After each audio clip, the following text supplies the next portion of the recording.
Never in a million years would I ever think that Australia would become so un-Australian.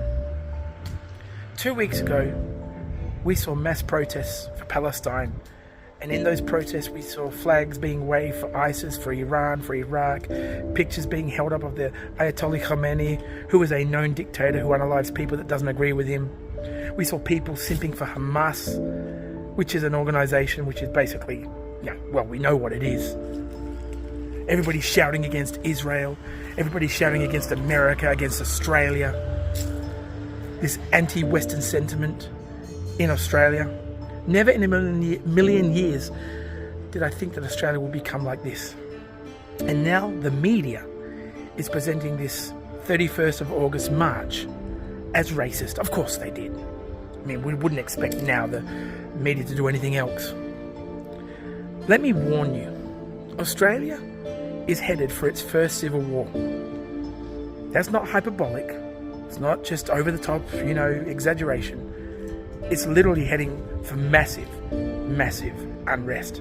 And the reason is because there is a certain percentage of immigrants that don't like Australia. They don't care about Australia. And the really hurtful thing about that is that they have somehow brainwashed other Australians to join their cause. Somehow, it's not racist. It's not incentivizing communities to hate Australia when they wave flags of other nations and other groups. Somehow that's okay. Nothing to see here. Let them protest in their culture.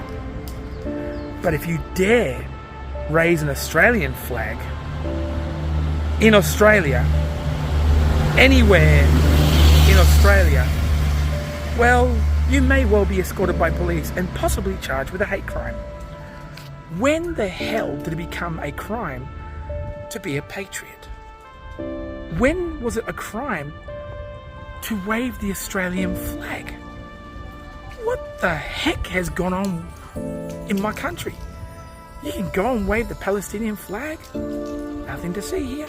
You can burn the Australian flag, nothing to see here. But if a man or a woman decides to wave the flag and raise it up high, well, that's just hateful. The media is to blame for what we're seeing right now. Because when the protests were happening 2 weeks ago, the media were all over it. Oh, look at this unity, the humanity, just look at the awesomeness of people coming together to support a cause. But now they've caught wind of a protest happening on the 31st of August. What did the same media do? It's racist, it's phobic, it's bigoted, it's anti-migration. See how the media portrays and does what they do?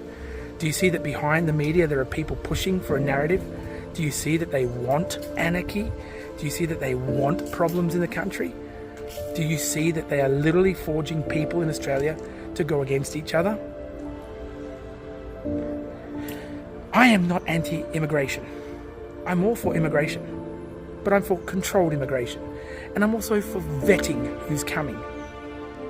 Some of the comments that I'm reading on these TikToks is concerning me because immigrants are now boldly stating that they are turning Australia into an Islamic nation. And then you've got people from other nations saying, we're here, we're bringing all of our family here, we're changing your culture, and we're not going away. And them saying that, well, nothing to see here. But if an Australian, God forbid, says, hey, I want to be Australian, I want our country to be Australian, well, that's racist. The double standard, the hypocrisy, the self-depreciation, the self-hatred and loathing of our country by people of the country is not concerning. It's irritating and it angers me. And the concerning part is that it's only going to grow. So my friends, don't cry. Don't sook, don't whinge when Australians decide to say enough is enough. The Aussie culture, we're pretty chill, we're pretty laid back, we're calm. But if we get to a point where you push us too far, we push back. And that's where we're at. And the media and the government, both Liberal and Labor, they're to blame. Don't cry. Because if we don't change direction, like now, we're not going to have our country anymore.